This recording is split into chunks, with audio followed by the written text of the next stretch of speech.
morning. So my name's Pete Wallroth. I'm the CEO and founder of the charity Mummy Star, and it's my great pleasure to welcome Kate from the Ruth Strauss Foundation. Welcome and good morning, Kate. Thanks, Tate. Thank you for having me. It's a pleasure. Okay, so just to start with, could you just provide an introduction to your role at Ruth Strauss Foundation and a bit of background and insight into the work of the foundation itself and what you're offering families? Yeah, sure. My name's Kate Wells, and I'm the Family Support Service Lead at the Ruth Strauss Foundation. And I manage a small but perfectly formed team offering direct support to families where a parent has incurable cancer, any diagnosis of incurable cancer. The foundation was named after Ruth Strauss. She's a mum of two young boys who received the news her non-smoking lung cancer was incurable. She was a very practical woman, and she knew she needed and wanted to prepare her young family for the future with life without her. But finding support was really difficult when she searched for it. So she set out this vision to ensure no family would face the same situation that she found herself in without professional support. So we do this in a variety of different ways. One is, of course, the Family Support Service. We offer direct guidance, support, and counselling to parents and their co-parents or partners as well with any incurable cancer. So we really focus on supporting the parent or caregiver to support the children through this. And we also provide a free CPD accredited training program for health and social care professionals. I think we've trained well over 1,000 healthcare professionals so far, with more coming, obviously. And we're developing a schools training program as well. But the other side of our mission that Ruth left for us was to advocate for more research, collaboration, and for the well-being needs for people with non-smoking lung cancer. So that's us in a nutshell, Kate. When we were building up to this conversation and this chat today, you coined the phrase, see patient, think parent. And I think that's really the nucleus of so much of what we all do, yourselves at Ruth Strauss, also at Mummy Star. But can we talk about that a little bit more? I think we would be lying to ourselves if we didn't accept that sadly we don't necessarily see enough of the person and the picture behind the patient, the diagnosis, the prognosis that's unfolding on the timescales. And we need to really work and want to know more about the person at the heart of all this and their support network and their family structure as well. Yeah, and their identity. And I think we know that holistic care, or I think the personalization agenda is coming. I think we know that leads to better outcomes as well, holistically. But yeah, I like my term. I like my analogy. And I think see patient, think parent is so important, because when a parent first receives that diagnosis of incurable cancer, their first or second thought, usually first, I think, is, what do I tell my children? What do I tell the kids when I go home? When do I tell them? All of these thoughts are running through their heads. And we know that there is some research in this area, but we know that from the hundreds of parents that we've supported since 2021. They've just told us that was the first thing that they thought of. But it was also one of the last things that they might have been asked about, if they were asked at all, sadly, like you just said, Pete. So I think quite rightly, that consultation is focused on delivering the news, looking at the action plan. It's very clinical. But I think if a healthcare professional can just ask the question, maybe at the end of the consultation, are you a parent or a caregiver? Or who matters most to you? Who's around you? Who supports you? Might not always be the obvious people there, but it just gives a little space, just a little bit extra time for that person to voice that thought, that worry, and that concern that's overwhelming them. But on the other hand, it also gives the healthcare professional, I think, an opportunity to offer a little bit of information. It could be a leaflet, as easy as a leaflet, or meaningful signposting. So thinking about, doesn't take long when you get used to it, but thinking about what's in their area, or something like Mummy Star or the Ruth Strauss Foundation. And I think doing those things, asking those questions, is a really good chance for that healthcare professional to build rapport with that patient. We call them parent. And I think that will lead to better outcomes too. But also, like you were saying, when a person is seen for all of their parts, I think it's so important for their well-being and for that holistic support. I know for parents who happen to be patients, parenting forms a significant part of their identity, doesn't it? And their responsibilities. They've been given this diagnosis or they go on to have treatment. They still have to put food on the table. They still have to deal with work. They still have to deal with the tantrums, with the toilet training, with teenage everything that happen, and school and all of the things that come with being a parent. So it doesn't stop because they have a cancer diagnosis. And It can be the silver linings in the midst of that, can't they? Is the normality of the school run, attending the assembly, prepping for, I don't know, many of us parents cringe when this comes up, but prepping for World Book Day and all the shopping that come with it. That could be that real glimmer of, oh, actually, do you know what? This is the reminder that it's me. I identify as a parent first and foremost. I identify as mum or as dad, or it's that shifting away from the language of defining you as a cancer patient. Yeah. As a diagnosis, as a term, as a treatment plan, as a body. I think a lot of people over the years, I worked in palliative care for a long time, and I think just having touch from a kid, a cuddle, when you've been through injections or blood tests or scans, your body has been through so much. Just having that normality of having a normal body that's not being treated as cancer. I'm not sure if that makes sense. I think it does. I think it's seen. I think in the context of our work, with the focus around that diagnosis happening in or around pregnancy, I think that is even more elevated, is that sense of actually, no, my body is a place where I've created, where I've grown, where I've delivered, I've nurtured. Obviously, there's often questions around cancer treatment about whether you do or have the choice to feed or not necessarily yourself, but it's even more emphasized in that particular time frame. Literally, we're always reiterating the message of, see a pregnant person or somebody who's recently birthed who happens to also have cancer at the same time, not a cancer patient who happens to be pregnant. Because as soon as we start to go to the former, we start to ignore those important aspects. We start to ignore the nuance of individualities around pregnancy and birth choices and modes of birth and feeding choices, and it becomes about the cancer treatment comes first, and those things are nice to have. So there's actually no, in the eyes of the person, they're not nice to have, they're essentials. Yeah, exactly. And I think for the healthcare professional, because their patient is a parent, they worry that their decisions around treatment might be hampered because of the parenting role. I'm not sure if you've seen that, but they might experience the not turning up to some appointments or delaying treatment, and the frustration I think that healthcare professionals can experience when they don't see the whole, when they don't see that the importance of being a parent and a young parent with young children.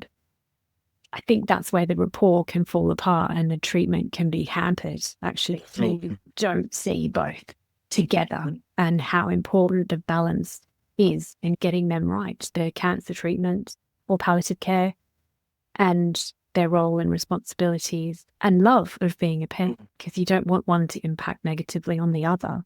No one wants that. But I think that can happen. Well, there's always two sides to these conversations, from the health professional to the person, and vice versa, in terms of how much information does the health professional that's perhaps calling somebody have at their disposal. Does it actually state mum of two on the form?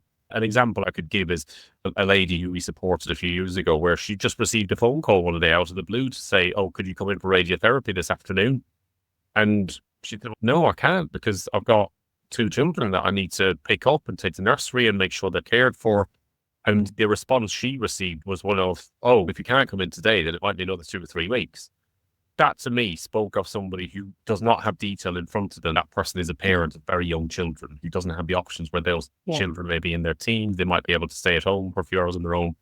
And so that importance of we can presume that health professionals sometimes have more information at their disposal than they actually do. And so it re-emphasizes the importance of shared notes and transfers of notes. But when you do have that information at your disposal, it's ringing somebody up with the caution of, how possible would it be to come in this afternoon? I know you have young children. Is it possible to be able to find childcare in time, or would this be better tomorrow if we find another gap? And I think it's that tone of voice, isn't it? The adjustments of the logistical challenges, that the joys, but the logistical challenges nonetheless that are brought with having young children. And I think that's the kind of example that I think come across a number of times. I think that's what we try to do in our team. So we try and call, so we triage every new referral that comes through, and not just to get a phone call with the parent or the co-parent that's referred themselves. And I know our manager, Victoria, tries to call between 9:30 and 2:30. And we'll often say to each other, oh, I'm not going to call now because it's school pickup time. So we wait till the next day. And I think that's what a lot of parents appreciate when they give us feedback, because we're thinking of them and their responsibility than the parenting. But that's easy because we know they're a parent and we know the ages of their children. That consistency of recording and notes is such a big thing. Most hospices, maybe not most, I can't remember the statistic, but I think it might be a third of hospices have no way of recording if they're the child, not only in the family, but living in the home. And I'm pretty sure the NHS doesn't have a consistent across the board from GP to oncology through to palliative care teams, acute ICU way of alerting anybody if there's children under 25 or 18 in that person's family, or if they're a primary caregiver. And I think that's frustrating. It's a missed opportunity as well, though, to be able to build really positive patient rapport. Yes. Is if you shift from that focus of patient and you see it as person, as mum, as dad, as parents, there's also the opportunity then to be able to build that bond of trust where you see that person on a semi-regular basis. I mean, you may not do, granted, you might not have any kind of continuity with the health professionals, but for those that you do see semi-regularly, it then gives the opportunity to be able to say, oh, how's your daughter getting on? It's build up to Christmas. Is it all prep for us? And it's those little notes that I think give you that indication that, you know what, this person sees me as, like exactly what we're saying, sees me as a parent, sees me as mum, sees me as dad, isn't seeing me just as another person rolling in to have chemotherapy on the ward that day. And granted, we're all human. You see 100, 200 people a day potentially coming in and out of the hospital for chemotherapy, or even over a week. You're not going to remember every one of their child's names or every aspect of their structure, but it's that match between good notes, your own memory, and the things that we do take on board as individuals with and having that empathic approach, because it's about trust as well. You'll be seen as a safe space as an individual in terms of a healthcare professional if you build that trust and build that culture to that person. I think my frustrations are just can take a minute. And just take a minute. And I know the pressure and the stress in those healthcare settings is immense. So the thought of finding a minute to find that information, or to find enough information to trigger a memory about this person and their situation, feels like a lot. But the impact it can make is huge on that. And therefore on everybody in their lives as well. Can I just go back to something you said earlier on, just at the beginning? You were talking about when you have that phone call and you get to know who people's go-tos are, what their support structure is. And I think there's a really important point here to draw out, that if somebody has a partner, we can sometimes presume wrongly that person is their main contact or their main support mechanism. And that's not to suggest, just so I'm very clear, that's not to suggest that their loved one or their partner is not supportive. But just the way their logistical challenges have unfolded around trying to manage treatment, potentially children of varying ages, is it sometimes just isn't possible for the partner to be the main go-to. So it could be a sister, a best friend, a mother or father-in-law, an uncle or an auntie. It could be any manner of other people. And I think it emphasizes that we don't presume it'll be your partner who's here, won't it? Is it your partner who's bringing you to and from hospital? But also, as well as that, it's presuming that it isn't, if there are other children needing to be looked after, that there isn't that presumption that, oh, I presume your partner's at home looking after the kids. And these kind of conversations and those kind of stereotypes creep in, because we have a multifaceted approach as families to support, to care, to culturally, from a faith base, from a family structure and background. And even geographically where we live. We might not necessarily live close to our immediate family. So our support community could look very recently constructed rather than I've lived here for 20 years. And if I haven't got my partner, then my friend picks them up. Actually, you may have just moved to an area and suddenly you've been diagnosed. I think it's important to, like you described, ascertain who is the next person, who is their main support buddy, if you like, for want of a better phrase. And it might not always be their partner. Question, who's around you?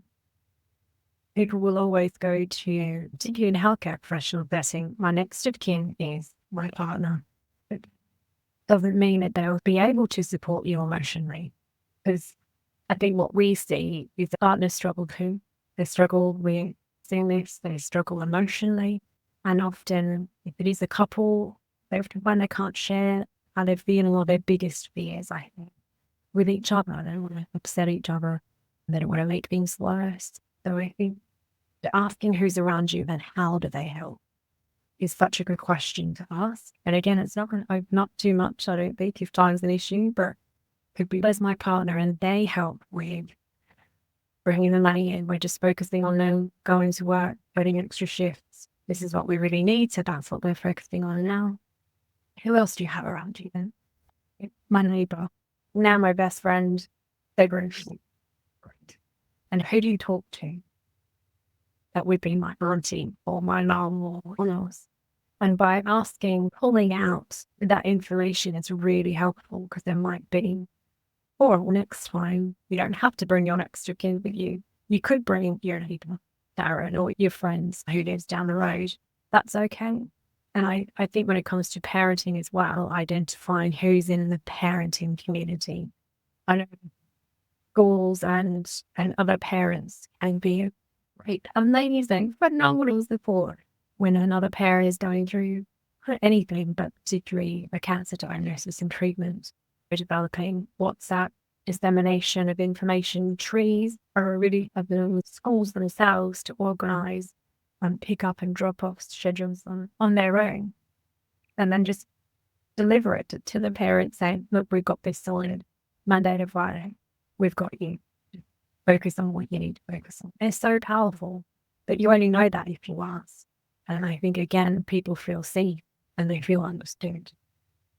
I remember years ago in youth work, when I was working in youth work, the phrase, I think, was coined. It regularly comes up now over and over again about it takes a village to raise a child. And it's struck me so many times over the years since setting the charity up that we need to more often apply the same analogy to cancer and to serious illnesses. Say it takes a village to support somebody to go through a cancer diagnosis, in terms of it's not just the family, it's those multiple layers of support, and what they look like is very different to different people.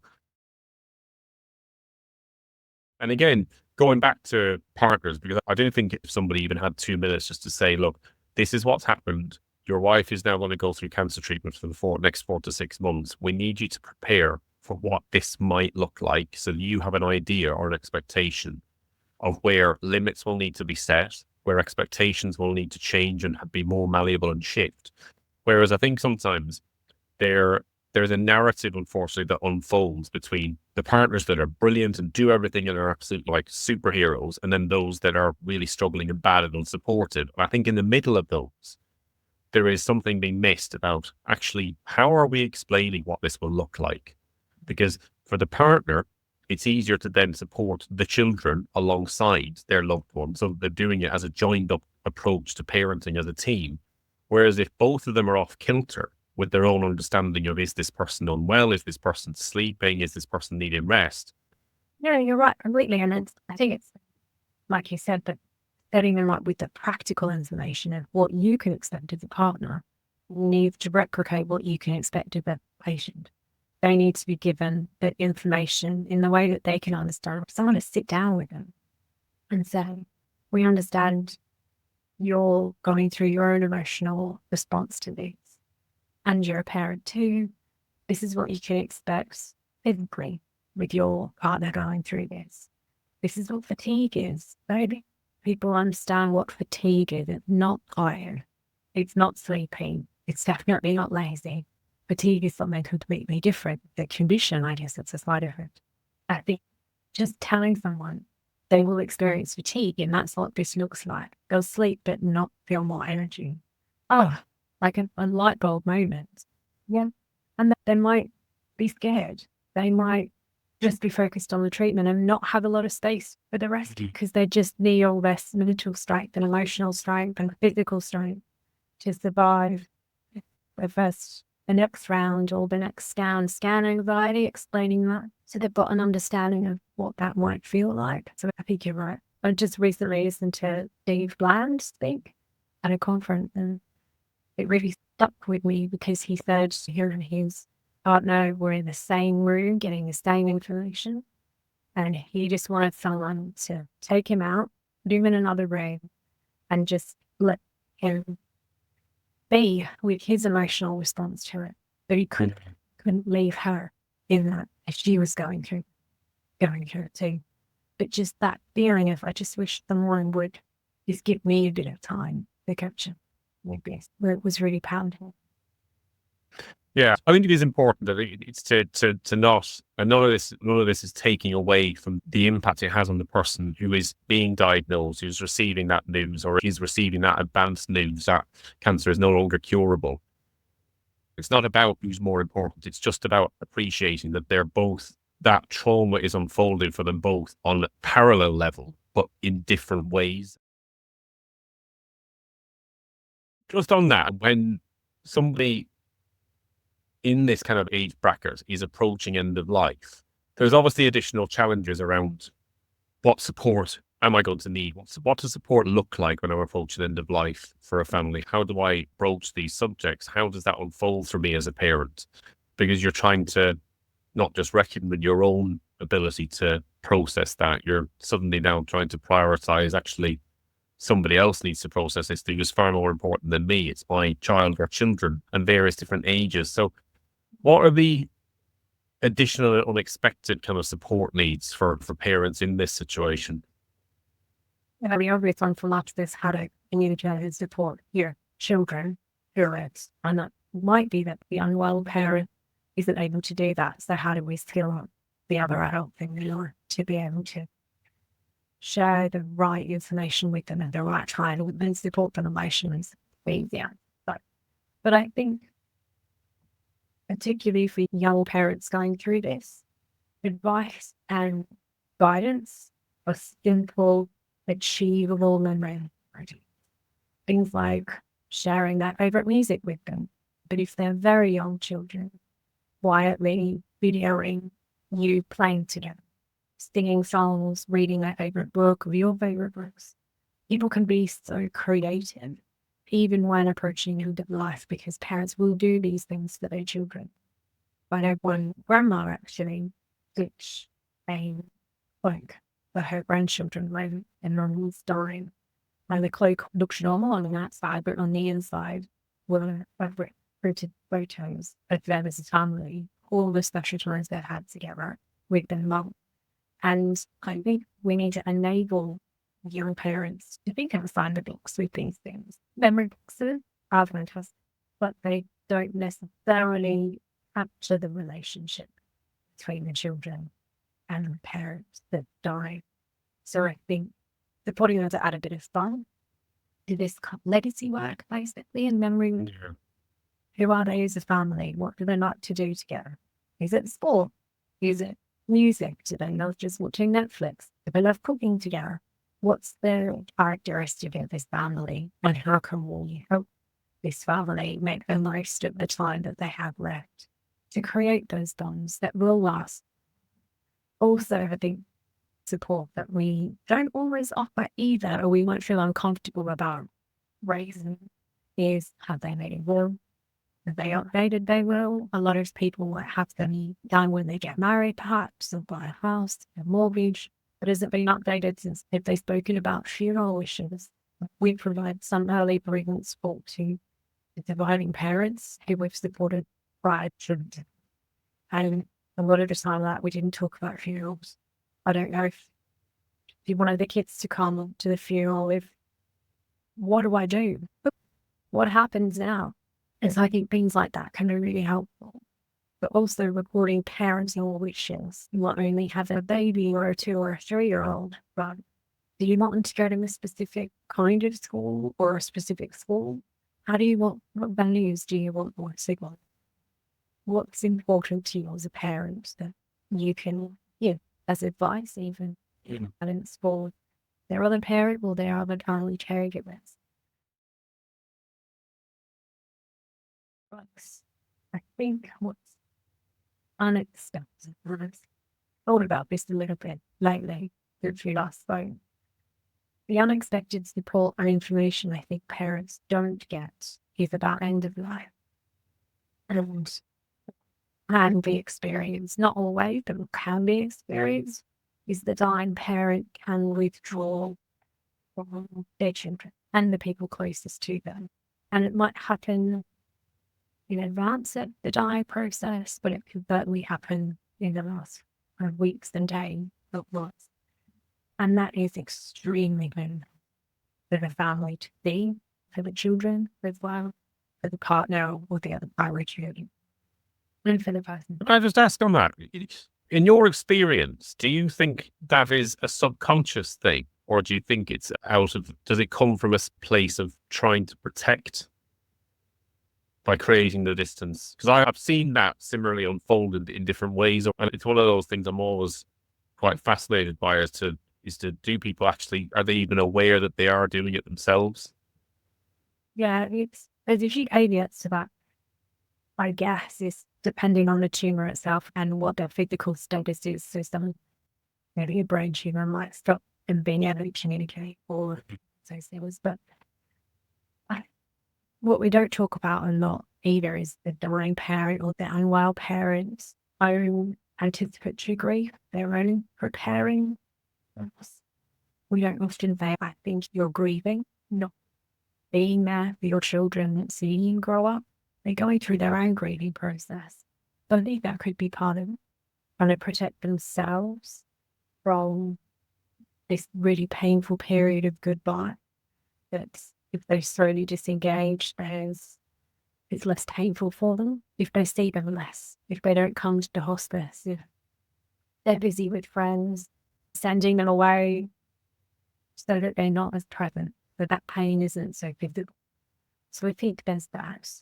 I think it's also the physical process of withdrawing subconsciously during the dying process, where energy level needed to engage with people, to communicate, to have conversations, to have kids jump around a bed, you feel in pain, you're physically limited, I think, as well. So I think it's a mixture of things. Yeah, that's my experience. I haven't been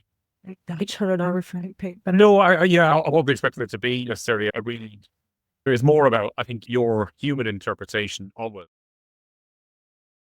And I think because the reason I ask is because I suppose there's two aspects to this, because there is the person who sadly is dying and is approaching end of life and going through that whirlwind that you've just described of anticipatory grief. What does it look like? Have I planned well enough? Have I got everything? Is everything in order?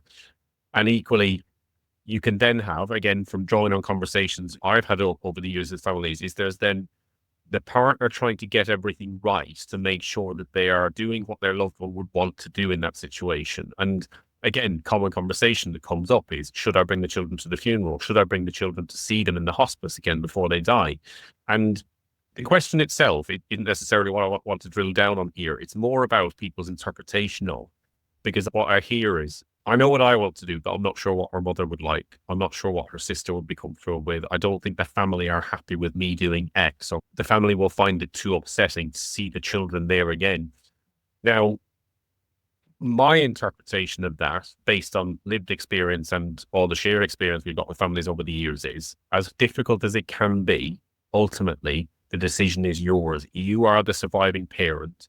How you decide what is best for your children here and now, and how that will unfold in the future, is ultimately in your domain and your domain only. And the only exception to that is if there is perhaps a shared post-bereavement care agreement where there is going to be shared care for those children with the grandparents, in which case they could be contending with the questions that the children come out with in the future. Obviously, that could come up in any situation, but I think it is that go with your instinct. You knew that person, you loved them, you know what their thought process would be, you know how you will best contend with something in the future and the here and now. But equally, I'm always very conscious that different faiths and cultures and backgrounds will all have their own way, their sort of role in that, in the sense of how much can you shift from what's expected to what you would like, as opposed to where is there a firm structure that really is quite immovable.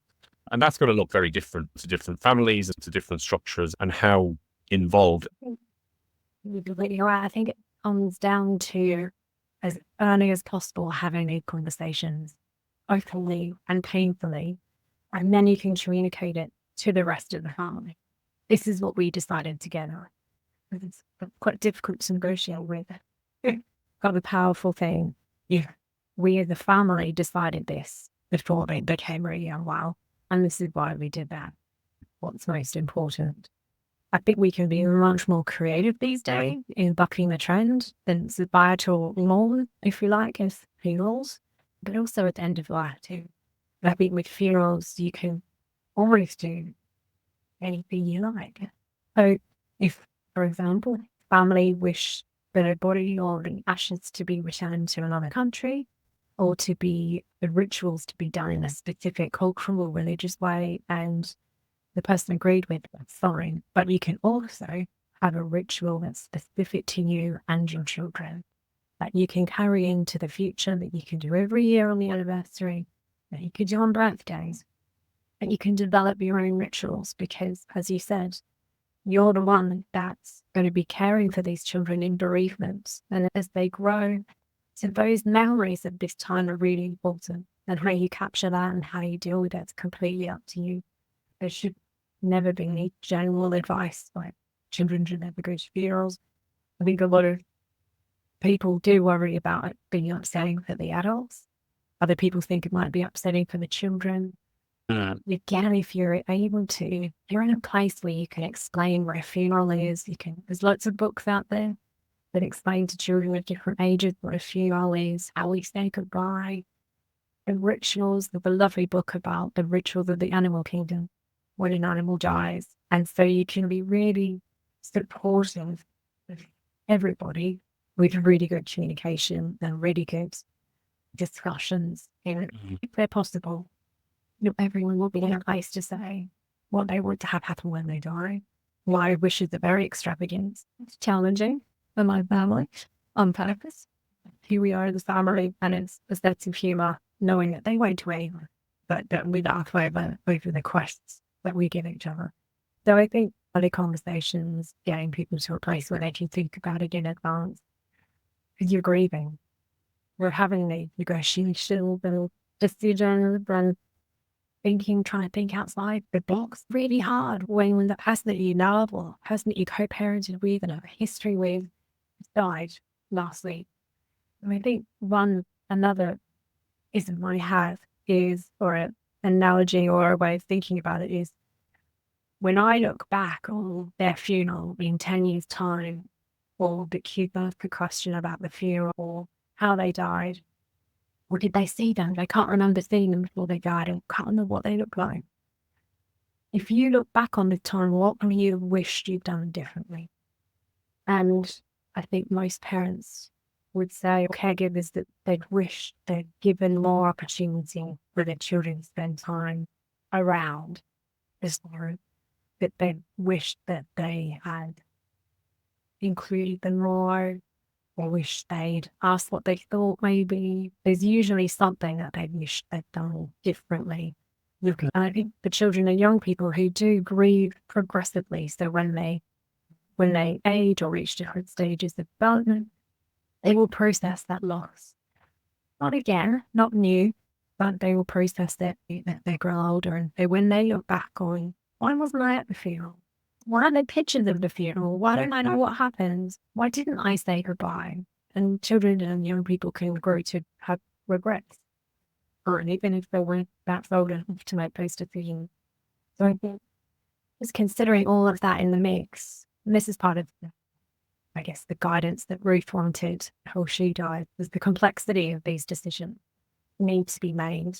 Yeah, that's when you draw on your own experiences. I think without it, like I remember quite vividly, even though it's nearly 13 years ago now, having that debate in my head at the point that I knew Maya had lost consciousness, didn't have the ability to converse anymore, and having that debate in my head of, do I bring them to see her once more, even though she probably in all reality won't be aware on a cognitive level that I could recognize anyway, won't be aware that they're there. And I debated about it for a few days. And I remember the conclusion I came to was, if I don't bring them to see her, I can never undo that in the future by offering that time back. If I do bring them to see her and they end up with some form of delayed trauma or complex grief, at least there will be the ability to be able to talk and counsel around that, as opposed to not being able to undo the past and try and recreate it. And that was my way of coming to terms with my own decision and justifying my own decision. And equally and understandably, I think some family at the time found that quite traumatic, the idea of seeing the children physically meet her. But we ended up having conversations about it and said, look, this ultimately is my decision. This is what I feel is right, because I can access counseling in the future. I can talk them through why we did that and why we were in that space and what that space was there to create peace for her. I've never lost sight of the fact that to somebody else could be a deeply traumatic process to go through. And I think it emphasizes the importance of not using your own experience as that's what everybody should do. I suppose the thing that we're alluding to is when somebody is approaching end of life, that can have very different timeframes. For some, I think you mentioned it just there in the previous conversation, was you may not have had a chance to make those final decisions and thoughts on what you would like this to look like. Where would you like that child to go to school? Whereas for others, they could have had years to plan that. And then there is that safety of knowing what they want. But equally, as you just mentioned, there then is the anticipatory grief aspect that comes in, which you sometimes don't have a chance to have kick in when it becomes a very sudden death. There's a thing of timing too, is when you do have years to think about these, as some parents do, and they order all sorts of legacy things and items for their children, and maybe in January, not thinking that they'll survive the year, buy Christmas presents and have them in the loft. And I'm thinking of one particular parent that I supported many years ago who'd done this. So the loft was full of Christmas presents and birthday presents, but after she died. But she lived. So she had more treatments and she managed that, and cancer, of course, in her. And she said, what am I going to do with all this stuff in the loft? Like, I'm still here. Like, the contrast of, I was ready. I was so ready. And it hasn't happened. I think timing can be really cruel and can be confusing for us as adults. And so, what do I do? When do I do it? When do we have these conversations? I think just being given the information of being in conversations you can have. These are some of the decisions you can make in advance, but know that they might change because your co-parent or partner might disagree at the time, and things might be completely different. You would be very distressed at the end of your life, or you might have withdrawn completely. And so they worked hard not to bring the children in and visit you. But maybe they could send a card, or they can send a teddy, their favorite teddy, to be with you, or they can do other things. So I think that conversation can be ongoing if you've got the opportunity to, and supporting the parent that is making those decisions. So it's definitely about healthcare professionals being enabled to have these conversations with people, with parents. In terms of the support that you're provided at the foundation, what, from the conversations you have with parents in advance and perhaps with surviving partners afterwards, what is the impact of receiving support from the Ruth Strauss Foundation on them as parents, as they're approaching the end of life, and possibly on the impact on the wider family you're aware of as well?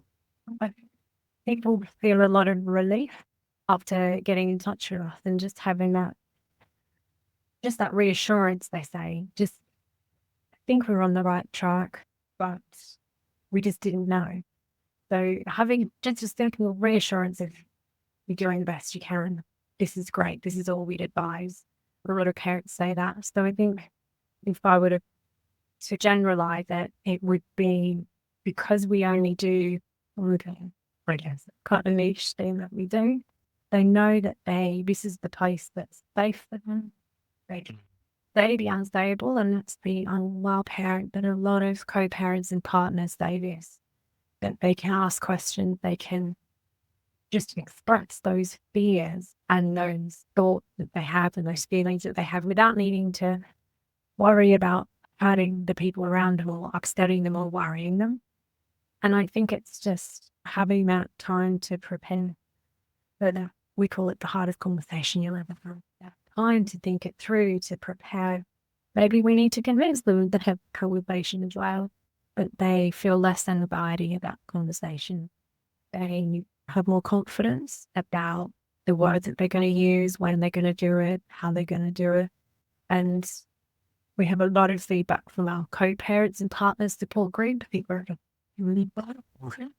So they said all of those things, but about the group, just that, I guess, surprise that there's other people going through this too. And you expect the book view of the P as well.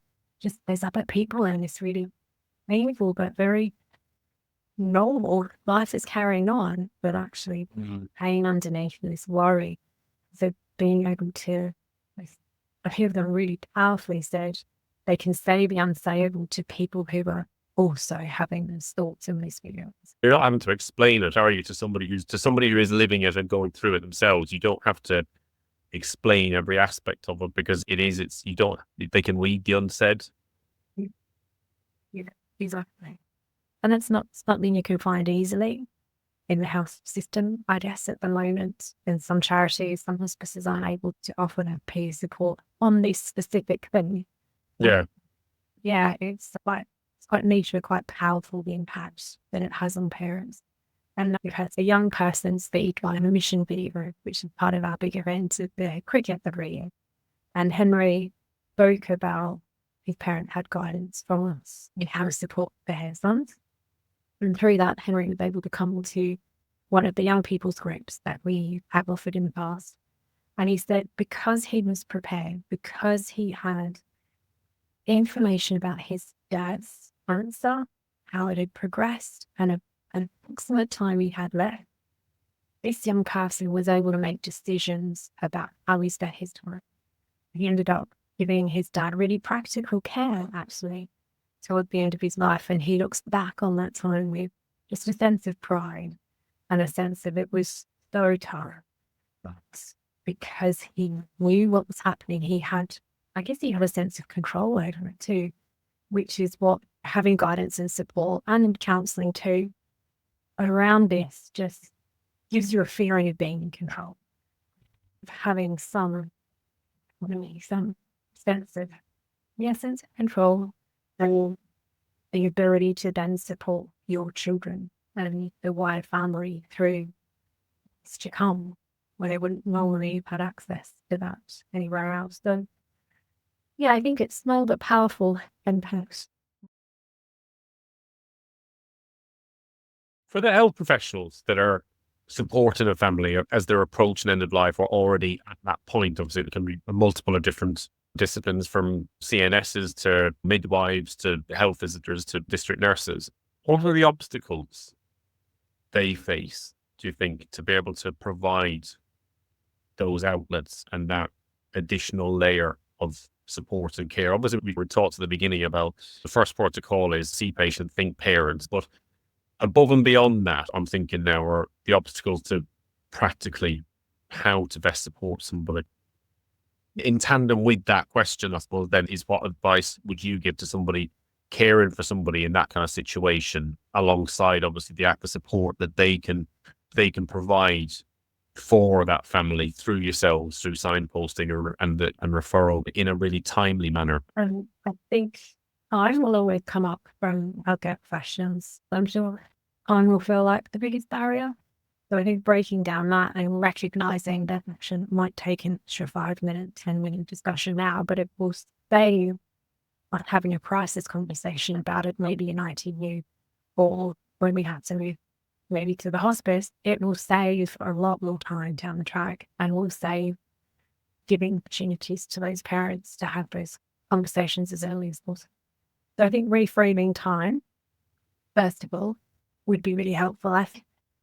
I don't know if you've come across this, Pete, but professionals of any type really don't want to feel like they're overstepping into parenting or telling them how to parent or getting involved in something very personal and something as intimate as family life and as parenting and parenting decisions.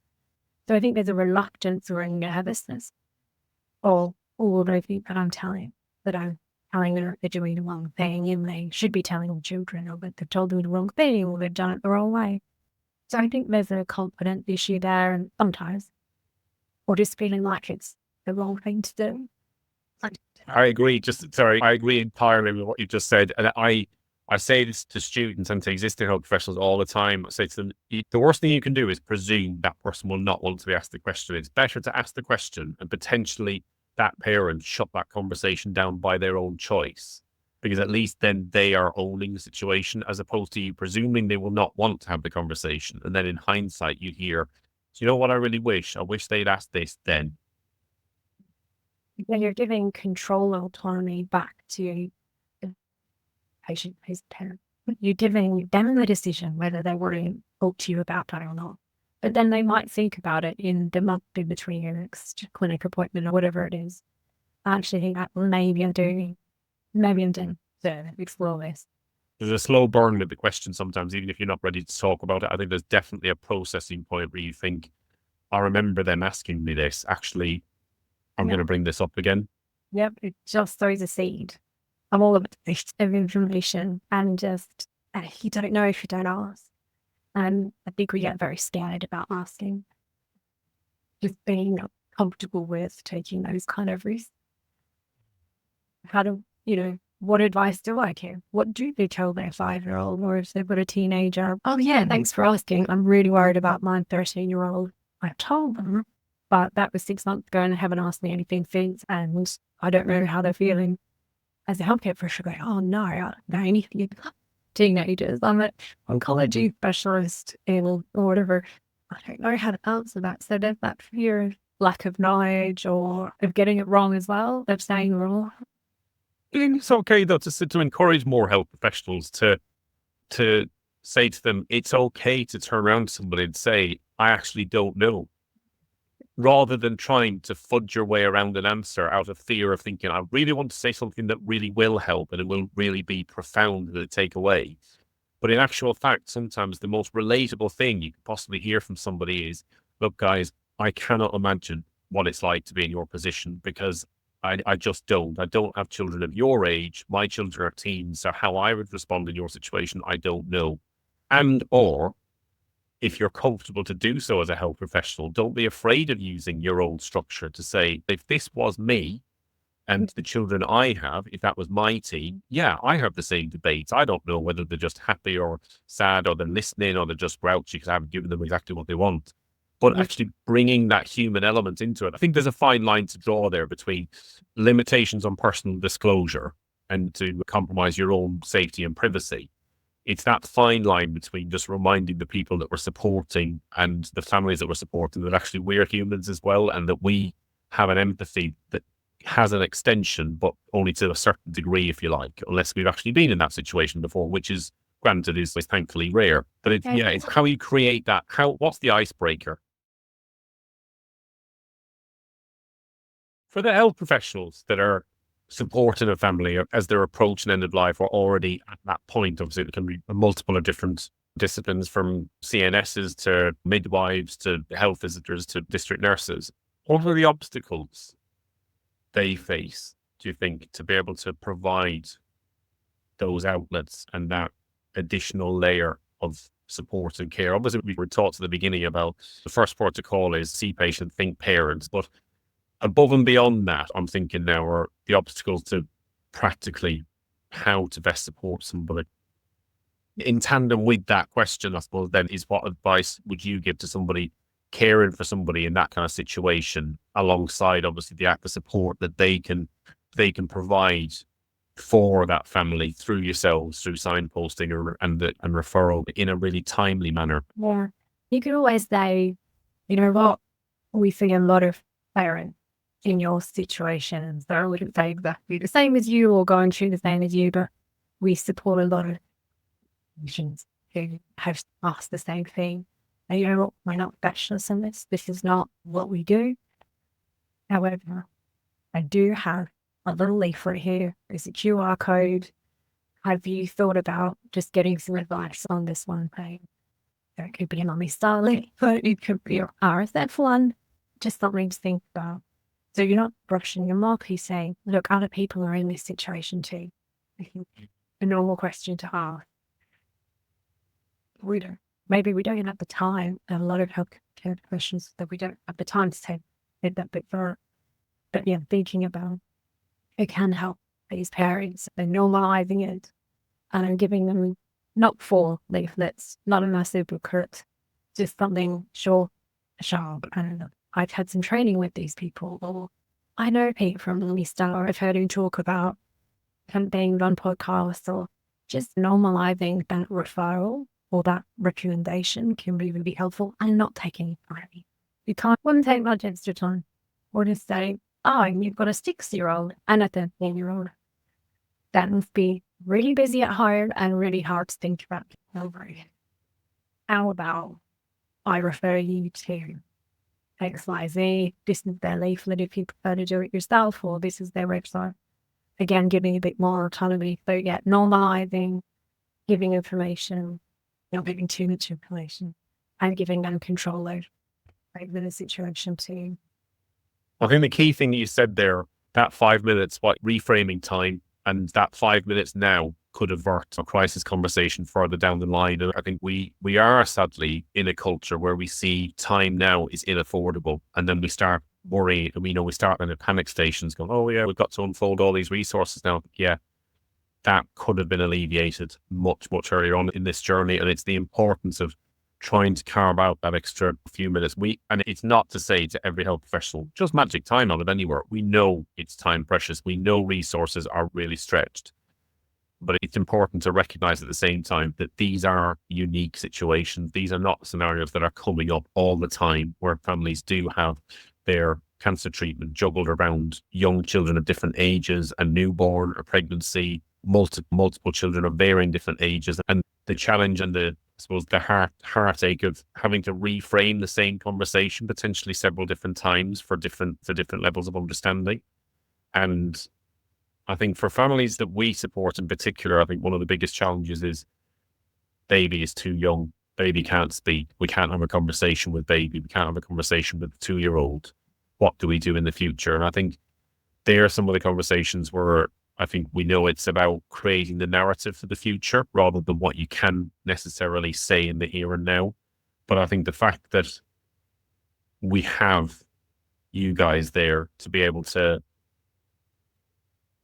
give people an introduction to be able to have that extra guidance, that kind of almost an invisible hand to be able to make that journey and that process for families to step through that little bit more supported and that little bit less isolating.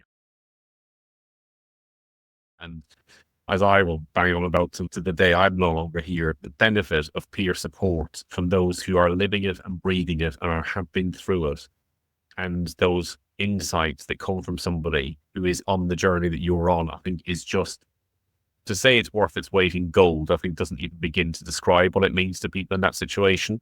I know from our perspective, it is by far and away probably the most important thing that we offer is the facilitation of that peer support for people to talk to people. I think you said it right at the beginning, and it brings everything back to what we're talking about. It's not only the ability to be able to go on there and talk about the traumatic elements of this. It's not only talking about the different ways that people navigate side effects and what does planning for the future look like for you, or you started having conversations about end of life and bucket lists. It's also about, in the midst of all that, going, oh my God, my baby's just started teething, or the kids have just lost a tooth and I don't know what to do with this. Or it's the reminder, and it brings it all back to the fact that, you know what, yeah, we're all in here for one reason. We've all got cancer. But that, at the end of the day, is not our defining fact. We are parents of living children, of children that we've lost, of babies that we've lost, parents that are pregnant. And it's parenting that is our defining status, if you like, here and when we're no longer here in the future. And I think that's what we are working. Let's talk ourselves up. We are working brilliantly as a set between us to be able to shed more light on that, and also to break a lot of the barriers down on these conversations and why they're so important to have. opening them up and giving you space and options. I think people to find that peace and all, to say the unsayable that comes into the water, and talk about being a parent, the highs and the lows and the mundanity, the routines. It's so important. And I can beat up Mummy Star as well as we get a lot of referrals or suggestions about you and the team. As one mum that we spoke to recently, I said, oh, I've been with them since the beginning. They're fantastic. And we've just, Mummy Star, she felt, the whole team had just been with her in invisible hands, but sometimes probably a real hand to just all along the way. I've also had support from my cats as a tour, and I've had some counselling here. And now I'm here because I need this specific information. Talking to my children, also difficult conversations that needed to be had. Just that collaboration without sacrifice. Yeah. But just she built up, starting with Mummy Star, she built up these layers of support for her. She was in a good place as a parent and as a person with incurable cancer. She just had these choices that she could make along the way because people had conversations with her and gave her information. And she just, it was great to hear. She just got the support from whether she needed it, when she needed it. And there's nothing more I could ask. Really. Yeah. It's really powerful. I think that sums up everything. I think what you said right at the beginning. You've seen the person at the center of it rather than another figure, another breast cancer diagnosis or cervical cancer or thyroid, whatever it is. It's seeing the person in the family. A sad story, Pete. This has been another sad story. Another young patient. That makes us feel really sad. It is sad. It's a sad situation. But we don't have to stick with that. Yeah. I think it helps. Again, from what we hear, it helps that reminder that there are silver linings in the midst of all of this trauma. There are celebratory aspects. There is, obviously in our situations, there are the births of these children and the pregnancies. And I think for those families equally that lose their babies for any manner of reasons, whether it's TFMR or other reason like miscarriage or stillbirth, it's seeing those losses for what they are sometimes as more important than the actual cancer diagnosis for them, because it's making sure that they are remembered going forward. And when their names are said, and it's reflective of the situation that unfolds for the family rather than seeing it as cancer, carte blanche, it looks like this. It looks very different for everybody. Thank you so much for that. I think the ability to just talk really openly about this, I think I personally find really beneficial. And I hope from everything that we've spoken about today, it will just help unmask a lot more of this. And I suppose make people more aware that there is a wealth of support out there. There's people that want to support and have these conversations that are so often framed as difficult, but actually they can be conversations that can be helped and framed in a really warm way, a welcoming, safe way, whatever their end of life journey looks like, no matter how long or short it is. Just to me, it just re-emphasizes that collaborative approach to supporting people around cancer is just essential. They're not yours, they're not ours, they're not theirs. We're all here to provide our own unique support as and when and how those families will best benefit from it. Thank you.